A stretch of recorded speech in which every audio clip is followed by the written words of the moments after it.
하나님의 평화가 여러분과 함께하기를 주의 이름으로 축복합니다. 오늘 우리에게 주시는 하나님의 말씀은 시편 39편 8절부터 마지막 절 말씀까지입니다. 시편 39편은 질병으로 고통받는 사람이 죽을 힘을 다해 하나님께 살려달라 은총을 구하는 기도입니다. 학자들은 시편 39편을 읽을 때 12절과 13절을 먼저 읽고 시작하면 내용 이해가 잘 될 것이라고 합니다. 그렇게 하면 시편 39편의 기도는 이렇게 시작됩니다. 여호와여, 내 기도를 들으시며 내 부르짖음에 귀를 기울이소서. 내가 눈물을 흘릴 때 잠잠하지 마소서. 나는 주와 함께 있는 나그네입니다. 주는 나를 용서하사 내가 떠나 없어지기 전에 나의 건강을 회복시켜 주소서. 1절, 내가 말하기를 나의 행위를 조심하여 내 혀로 범죄하지 아니하리니. 다윗은 건강을 잃고 되는 일이 없는 것 같은 상황에서 입술을 지키고 혀를 단속하겠다고 고백했습니다. 입으로 죄 짓는 것에 대해 상당히 경계하고 있다는 것을 알 수 있습니다. 이것과 관련해 다윗이 악인들과 함께 있을 때 그의 혀로 범죄한 경험이 있기 때문이라고 학자들은 해석합니다. 믿음 좋고 신실한 다윗이 입으로 범할 수 있는 죄는 어떤 종류의 죄일까요? 성서학자들에 따르면 아마도 입으로 하나님을 저주했거나 믿음 없는 말로 하나님의 영광을 가린 경우라고 합니다. 이 지점에서 다윗도 고통의 한계에 부딪힐 때 불신앙의 모습이 튀어나올 수 있구나. 다윗도 어쩔 수 없는 인간이구나 하는 생각이 듭니다. 다윗의 신앙이 위대한 것은 그가 완벽한 인간이어서가 아닙니다. 다윗은 입술과 행위로 범죄했더라도 다시 구원의 감격을 회복하고 거룩한 은혜를 쫓아가기 위해서 삶을 돌이키는 선택을 할 줄 알았습니다. 죄에 길들여지는 것을 경계하고 죄악 가운데서도 은혜 앞으로 나갑니다. 하나님께 의식과 태도를 모으려는 태도가 중심이 그를 빛나게 했습니다. 입술은 은혜를 전하는 통로이지만 어리석게 사용하면 하나님의 영광을 가립니다. 혀는 짓는 죄가 얼마나 큰지 성경은 혀를 가리켜서 사르는 불과도 같다고 경고합니다. 다윗은 육체의 질병으로 고통당하면서 치유와 회복을 구합니다. 도대체 고통의 원인이 뭘까? 무엇이 내게 이 고난을 야기시켰을까? 성찰하기 시작합니다. 그때 다윗의 마음속에서 터져 나오는 것은 참회입니다. 회개입니다. 용서해달라는 간구입니다. 13절에서 다윗은 하나님의 용서와 건강의 회복을 같은 맥락에서 이해하고 있습니다. 주님께 내 죄를 사함받으면 내 몸이 회복될 것이다. 숨김없이 참회하고 회개함으로 건강의 회복과 삶의 회복을 열망하고 있습니다. 다윗은 회개의 능력, 하나님께 죄사함 받는 삶의 비결을 잘 알고 있었습니다. 에스겔서 18장 30절의 말씀입니다.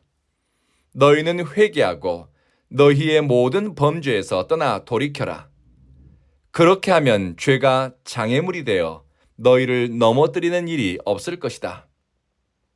왜 회개해야 하는가? 죄는 현재든 미래든 개인과 공동체의 발목을 붙잡습니다.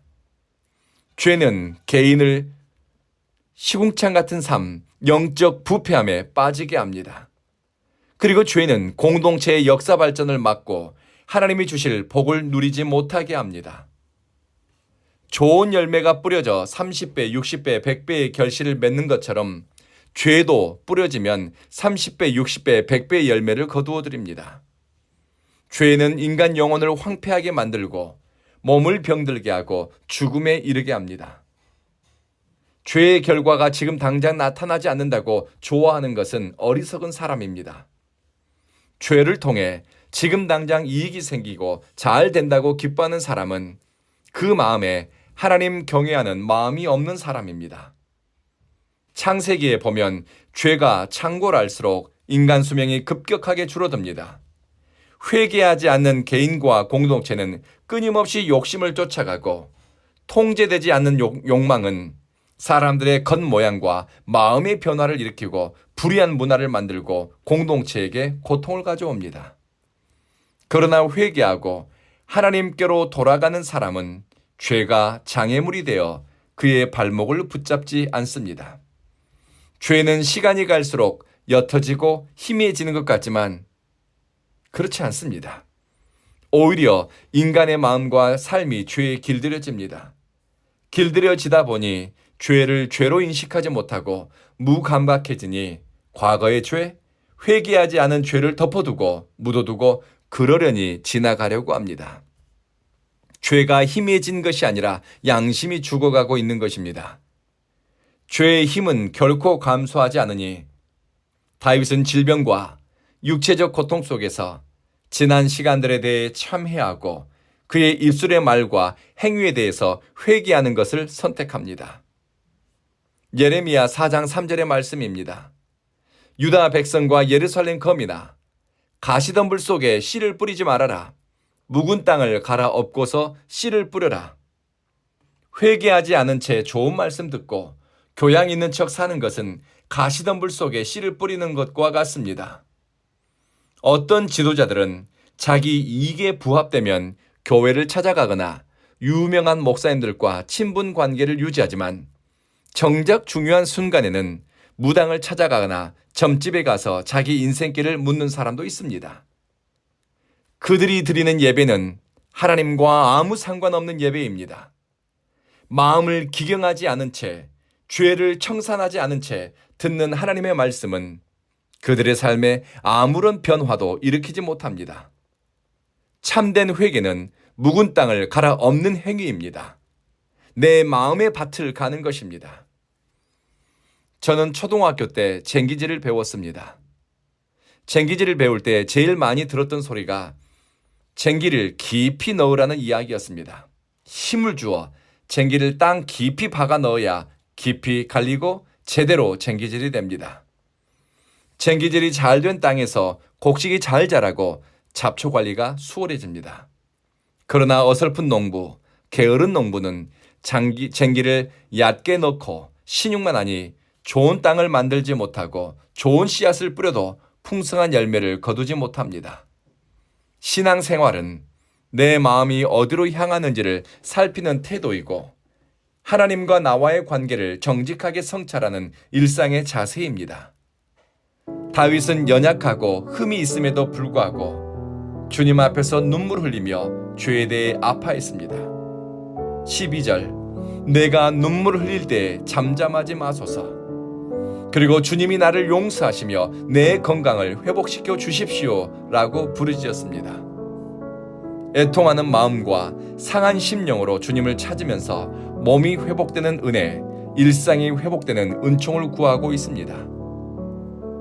사랑하는 성도 여러분, 애통하는 사람에게 주님은 다가오시고 심령이 상한 사람의 눈물과 부르짖음에 주님은 응답하십니다.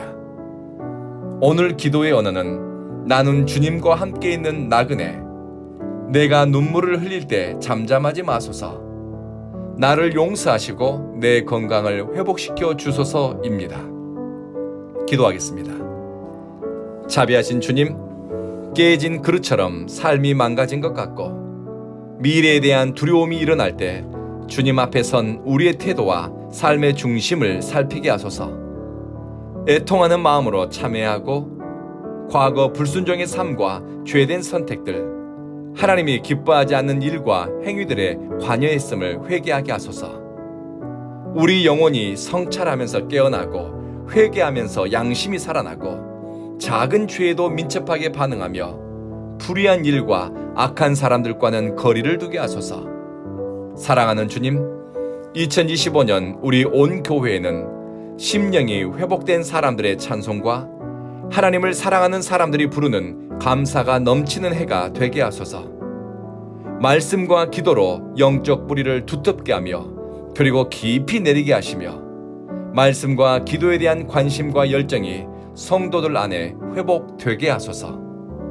서로의 모습에서 사랑할 만한 이유를 발견하고 주님과 동행한 흔적을 찾으면서 아름다운 예수 공동체, 허물은 덮고 귀한 것은 빛나게 세워주는 덕스러운 공동체로 성장하게 하소서. 예수님 이름으로 기도합니다. 아멘.